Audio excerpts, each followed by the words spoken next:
Have you heard Dwayne The Rock Johnson recently talking about his Benny Safdie film, The Smashing Machine? He's saying कि पैसे नहीं कमाए इस film ने, but it has changed my life. I'm telling you, Liger could have been this. Yes, that very same Liger with these two in it. Smashing Machine dekhkar, I am convinced Puri Jagannath saw the 2002 documentary that inspired this new movie and then wrote Liger. Alright, let me explain a little bit, okay? Hey all, my name is Sucharita. Welcome back to my channel where now I feel like I'm only going to talk about films that are worth talking about.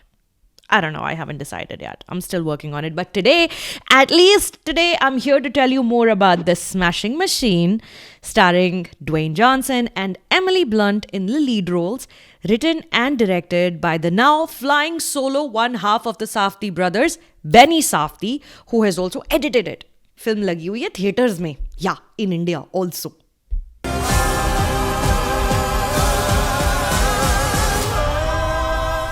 2002 में documentary release हुई थी with the same title, but it was just slightly different, kind of like the Superman versus Superboys of Malegaon situation. Now, taking that story from that doc, Benny Safdie goes dramatic and recreates the life of legendary MMA fighter Mark Kerr. Before you meet Mark, you hear him. He's speaking with a journalist and they're talking about a fight. And he's explaining that primal feeling that he gets when he's fighting another man and describes it as almost magical.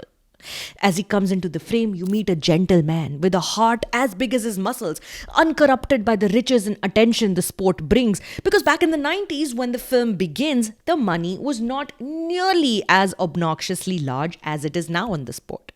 So Mark is famous, but he's not social media famous, so he can hide certain aspects of his life despite being a public figure.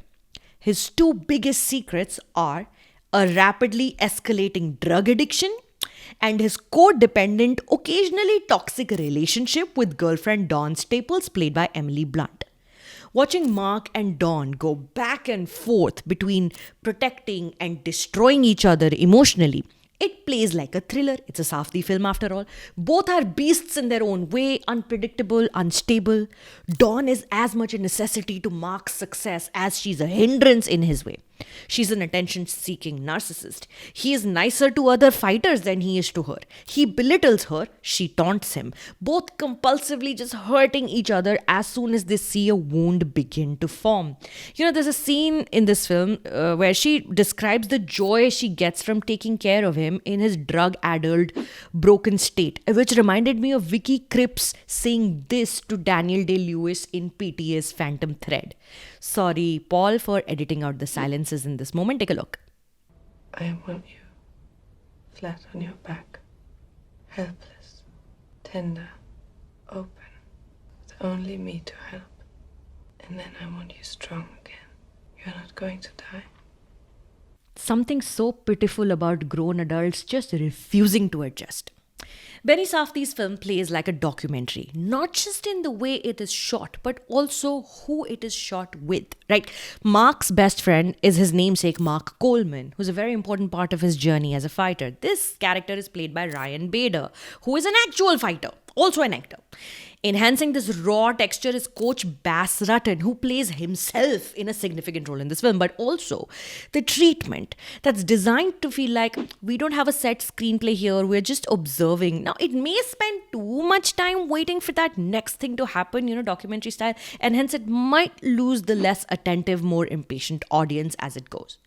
The pace is unlike most wrestling movies. The spectacle of the sport, it's not designed to highlight the underdog or the comeback story. Rather, it is the story of a man who's unable to overcome all his addictions, right? Drugs, the adrenaline of the fights, the drama of his love life. Can't overcome anything. And as such, despite his champion status and his position in the history of the sport, Mark's story is not told as a hero's. In a most effective climax, as Mark steps into a shower, allowing blood and pain to wash off him, you once again meet the man whose voice the film had opened with. Big and beastly, broken and saintly. I think he wants your autograph. Sure, no problem. No fighting. The The contradictions between Mark's inner and outer worlds, they are beautifully enhanced by jazz musician Nala Sinefro's soundtrack. The songs, they seem to be emanating from within Mark's troubled psyche.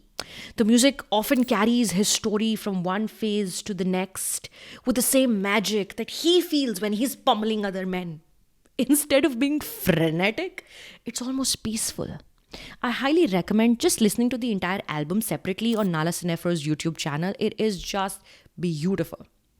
To my original point, Liger could have been this. Now, listen to me. A man committed to his sport, distracted by an unhealthy relationship, forced to choose between his discipline and his need to self destruct. Instead, we got this. As I left the Smashing Machine, I wondered why MMA was so big in Japan in the 2000s. Yeah, I came home and I read more about the Pride Fighting Championship and how it was discontinued in Japan क्योंकि उसको Yakuza चला रहा था. It is fascinating stuff. Please read more about it. But also go watch The Smashing Machine. It is now in movie theaters. My name is Sucharita. Thank you for stopping by. Have you subscribed to the channel yet? Memberships and membership perks and maybe a new podcast. I don't know. Coming soon.